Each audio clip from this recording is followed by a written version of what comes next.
श्री स्वामी समर्थ. जय जय स्वामी समर्थ. नमस्कार स्वामी भक्त हो. आजच्या व्हिडिओमध्ये आपण गुढीपाडव्याच्या दिवशी गुढी का उभारतात, ती कशी उभारायची हे पाहणार आहोत. तर सुरुवात करण्या अगोदर चॅनेलला नवीन असाल तर नक्कीच चॅनेलला सबस्क्राईब करा आणि बाजूचे बेल बटन नक्की दाबा. चैत्र प्रतिपदा या दिवसाला महाराष्ट्रात गुढीपाडवा म्हणतात. वर्षातील 4 मुहूर्तांपैकी हा एक मुहूर्त आहे. चैत्र हा हिंदूंच्या कालगणनेनुसार वर्षातला पहिला महिना आणि याच महिन्यापासून वसंत ऋतू सुरुवात होते. त्यामुळे संपूर्ण सृष्टी आनंदित होते. हिरव्या रंगबिरंगी छटा झाडाझुडपांवर खुलून दिसतात. वसंत ऋतू आपले सारे वैभव अगदी मुक्त हस्ताने मोकळ्या मनाने सृष्टीवर उधळत असतो आणि अशा प्रसन्न आल्हाददायक वातावरणात आपण आपल्या नव्या वर्षाची सुरुवात करतो. मग आपण आपल्या नव्या वर्षाचे स्वागत नको का करायला? तर सुरुवात करूयात. चैत्र महिन्यातील चैत्र या शब्दाचा अर्थ काय? नव्या वर्षातील पहिल्या महिन्याचा पहिला दिवस म्हणजे वर्ष प्रतिपदा. या दिवसालाच आपण गुढीपाडवा देखील म्हणतो आणि हीच चैत्र शुद्ध प्रतिपदा देखील.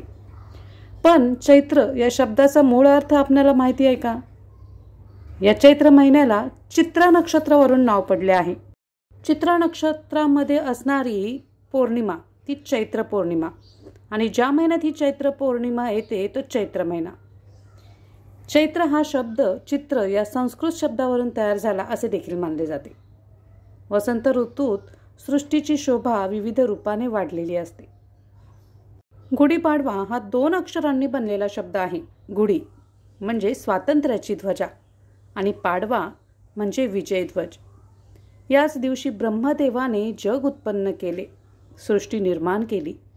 प्रभू रामचंद्रांनी आपला 14 वर्षाचा वनवास संपवून रावणाचा वध करून याच दिवशी अयोध्या नगरीत प्रवेश केला आणि त्यावेळी लोकांनी गुढ्या तोरणे उभारून तो दिवस आनंदाने साजरा केला. तोच हा दिवस. तुम्हाला माहीत आहे का, पुराणांमध्ये दिलेली 60 संवत्सरे आहेत. त्यापैकी आपण शालिवाहन शक पद्धती वापरतो. त्यापैकी प्रत्येकाचा वर्षारंभ याच दिवशी केला जातो. शालिवाहन राजाने शकाचा पराभव केला, त्यामुळे हा दिन विजय दिन म्हणून देखील ओळखला जातो. शालिवाहन राजाच्या विजय दिनापासून नवीन कालगणना सुरू झाली आणि म्हणूनच त्याला शालिवाहन शक असे म्हणतात. गुढी म्हणजे या शालिवाहन राजाचा विजय ध्वज आहे.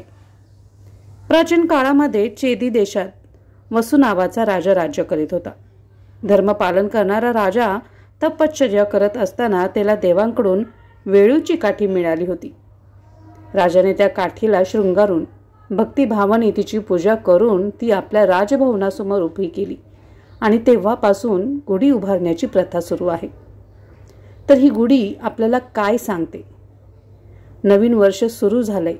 नवीन विचार करा, संकल्प करा.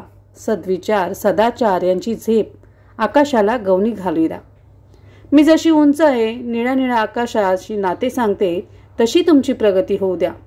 सेवेत सातत्य असू द्या. या गुढीबद्दल आणखीन एक कथा सांगितली जाते आणि ती म्हणजे प्रभू श्री रामचंद्र, लक्ष्मण आणि सीता यांनी जेव्हा 14 वर्षे वनवासात काढली त्यावेळी भरत अयोध्येचे राज्य चालवत होता. तो श्रीरामचंद्रांच्या परत येण्याचीच वाट जणू पाहत होता. परंतु 14 वर्षे पूर्ण झाली. उद्या सकाळी ठरल्याप्रमाणे जर प्रभू श्रीरामचंद्र आले नाहीत तर आपण स्वतःला जाळून घ्यायचे असे त्यांनी ठरवले होते. तशी तयारी देखील त्यांनी केली आणि मनोमन प्रभू श्रीराम, सीतामाई व लक्ष्मण यांचे स्मरण केले आणि तो चितेकडे निघाला. एवढ्यात नवल घडले.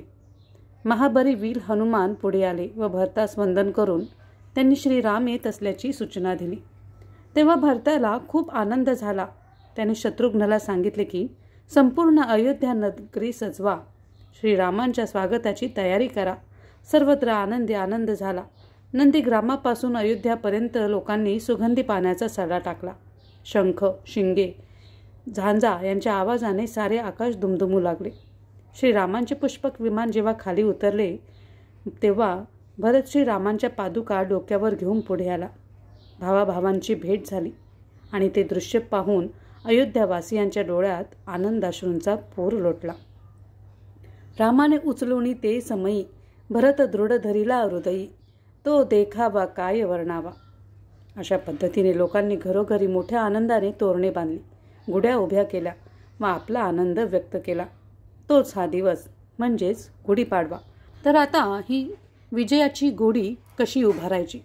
तर विजयाची गुढी सूर्योदयापूर्वीच उभारायची असते.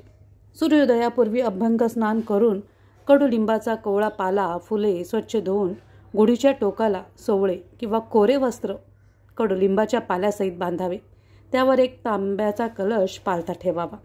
त्याला साखरेचे कंकण हार घालावे आणि त्यावरती कुंकुवाने स्वस्तिक काढावे. त्यानंतर आपल्याला एक ध्यानमंत्र म्हणायचा आहे. ब्रह्मध्वज नमस्तेस्तु सर्व अभीष्ट फलप्रद प्राप्तेस्मिन् संवत्सरे नित्यं मद्गृहे मंगलम कुरु. हा मंत्र म्हणून झाल्यावर ओम ब्रह्मध्वजाय नमः या मंत्राने आपल्याला गुढीची पंचोपचार पूजा करायची आहे. पूजा झाल्यावर गुढी घराबाहेर उंच ठिकाणी उभारावी आणि नवीन पंचांगाचे पूजन करावे. दारावर आंब्याच्या पानांचे तोरण लावावे. जमले तर या दिवशी पुरणपोळीचा नैवेद्य दाखवावा. याच दिवशी लहान मुलांच्या शाळेत पाटीपूजन म्हणजेच सरस्वती पूजन देखील करावे.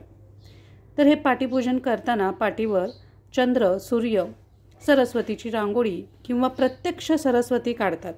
त्यावरती हळद, कुंकू, अक्षता, पैसे, सुपारी, फुले, गुळ, खोबरे, उदबत्ती व फळ वाहून त्याची पूजा करावी. गुढी उभारल्यानंतर सायंकाळी 4 वाजण्यापूर्वी ती कधीही उतरावी. जवळपास श्रीरामाचे मंदिर असल्यास साखरेची माळ श्रीरामाला अर्पण करावी. गुढी उतरवण्यापूर्वी हळद, कुंकू, अक्षता वाहून तिची पूजा करायची. आजच्या दिवशी आपण सर्व स्वामी सेवेकऱ्यांनी स्वामी समर्थ महाराजांच्या सेवा कार्यात आपण खरे सेवेकरी बनण्याचा संकल्प करावा. तसेच मिळालेले जीवन हा श्री स्वामी समर्थ महाराजांचा प्रसाद आहे आणि मिळत असलेले वैभवही महाराजांचे पादोदक आहे. ही भावना, ही श्रद्धा आपल्या मनात दृढ करायची आहे व स्वामी समर्थ महाराजांच्या सेवा कार्यात स्वतःला झोकून द्यायचे आहे. आणि अशा पद्धतीने आपण आपला हा गुढीपाडवा साजरा करायचा आहे. तर तुम्हाला ही गुढी उभारण्यामागील माहिती कशी वाटली ते मला कमेंट बॉक्समध्ये नक्की कळवा. तुम्हालाही काही माहिती असेल तर ती देखील सांगा. भेटूया पुढील नवीन व्हिडिओमध्ये नवीन माहितीसह.